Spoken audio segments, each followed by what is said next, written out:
영산강 유역의 문화, 마한에 관한 또 하나의 이야기를 시작할게. 마한이 다시 세상 밖으로 나온 건 1917년 겨울 아침이었어. 하필 눈이 쏟아지는군. 가만히 있자. 대체 어느 고분부터 손을 대야 한단 말인가. 무덤 모양으로 봐서는 이걸 먼저 봐야 할 것 같군.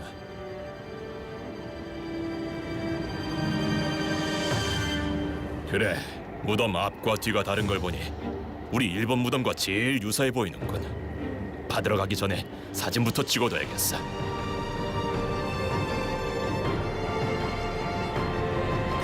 어쩌면 이건 우리 조상의 무덤일지 몰라. 조선이 고대 일본 땅이었다는 증거를 보게 될지 모른다고.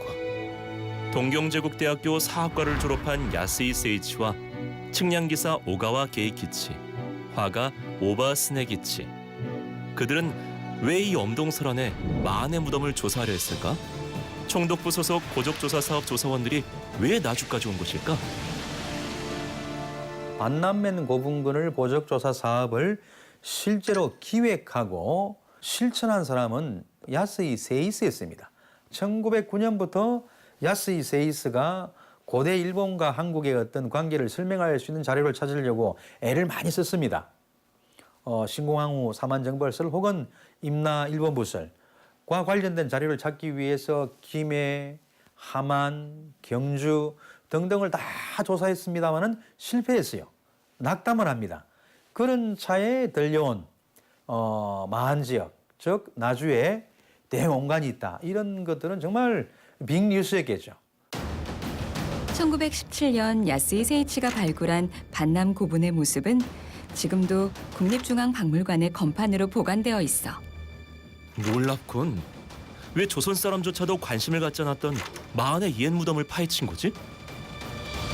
고대에서 일본과 한국의 어떤 관계를 찾으려고 애를 쓰던 일본인 연구자들의 눈에 옹간이라는 것들은 정말 각별한 존재라 다가옵니다. 왜냐? 일본 구조에 성인을 매장할 수 있는 옹간의 문화가 있거든요. 그래서 이 옹간을 쓴다는 것들은 마치 고대 일본과 조선의 관계를 설명해 줄 수 있는 아주 중요한 근거가 될 수 있다고 확신을 했던 것 같아요. 그래서 이런 열악한 상황 속에서 원래 일반 조사 대상도 아닌 나주 반남면을 급하게 특별조사 지역으로 이렇게 선정을 해서 갔었던 것 같습니다.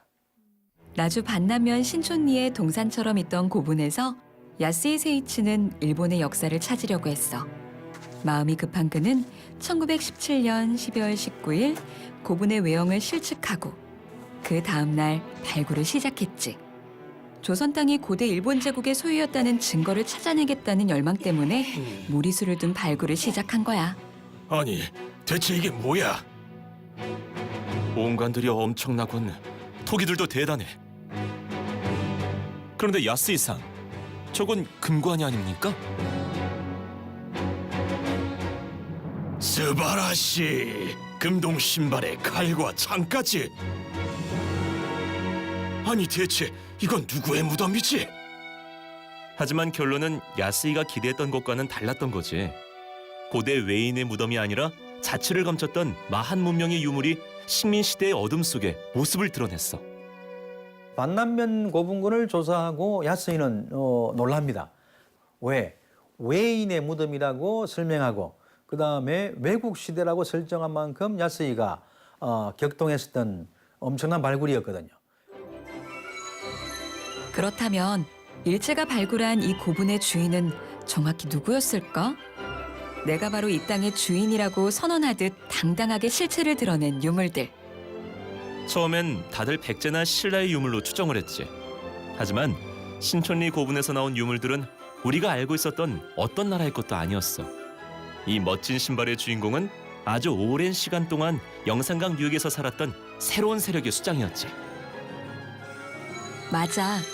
고조선과 삼국시대로만 이야기되었던 역사의 빈틈에 이렇게도 아름답고 위풍당당한 환두 대도를 사용했던 엄청난 세력이 존재했다는 사실이 야스이의 발굴을 통해 드러나게 된 거야.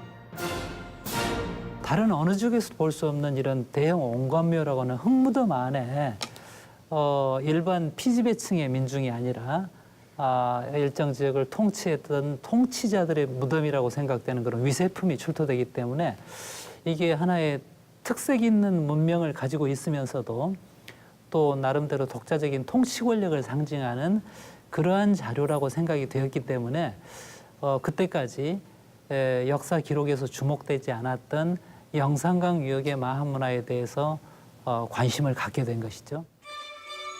그렇다면 대체 이 왕관의 무게를 견딜 수 있는 힘을 가진 세력, 역사책에는 단 몇 줄로 생략되어 있던 마한 문명의 주체는 누구였을까? 금동관은 기본적으로 다른 유물과 달리 격이 다르거든요. 당시 세력의 위세를 보여주는 것입니다. 더군다나 그 금동관이 출토된 이 신촌리 구호부는 다양한 지역에서 들여온 유물들하고 같이 출토가 됐거든요. 또 하나는 금동관과 함께 금동 신발이라든가 또 우리가 이제 흔히 보검이라고 할 수 있는 화려하게 금이나 은으로 장식된 그런 칼들도 같이 출토됐어요.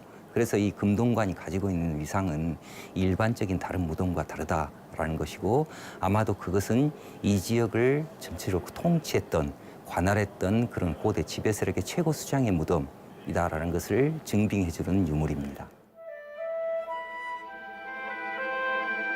금동관의 출현으로 우리 역사에 지워진 공백기가 있었다는 사실이 드러나게 되면서 학계에서도 논란이 커지기 시작했어.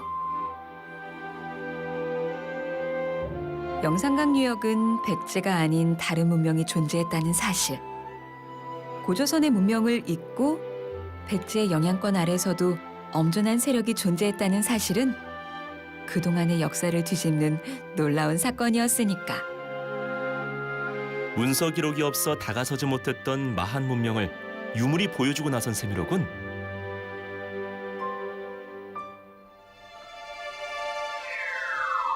금동관은 백제왕의 하사품이라는 주장부터 마한의 독자적 문화라는 주장까지 마한에 대한 논란도 수면으로 올라왔어.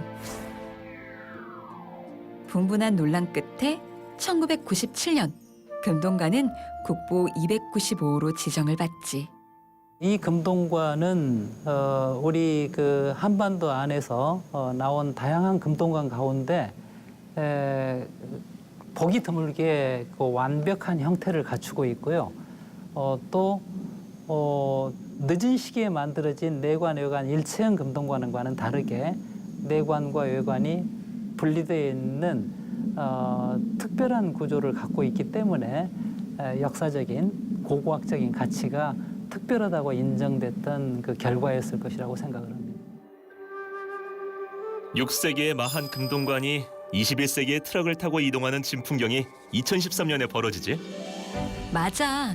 2013년 나주박물관이 세워지면서 그동안 국립중앙박물관에 보관되어 있던 금동관이 고향 땅으로 돌아오게 됐어. 먼 여행을 마치고 제자리를 찾은 거지.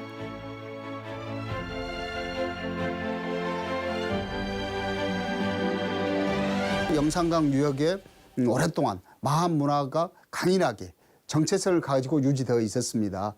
우리가 만약 그런 마한의 실체를 인정하지 않고 백제 중심으로 본다면은 영산강 유역에 있었던 고유한 독특한 그 오랫동안 정체성을 유지할 수 있는 마한 사회가 보이지를 않습니다. 그래서 백제 입장도 소중하고 중요하지만은 영산강의 독자적인 문화 전통과 마한 중심의 그러한 관점에서도 우리가 지역사를 연구하고 또 정리할 필요가 있지 않겠는가 이런 생각이 되어집니다. 금동관은 마한의 영토로 돌아왔는데 그럼 마한의 역사는 어떻게 되는 거지? 금동관이 기환했으니 역사도 기환을 해야겠지. 어쩌면 이 금동관은 잃어버린 시간을 찾아가는 나침반일지 모르잖아.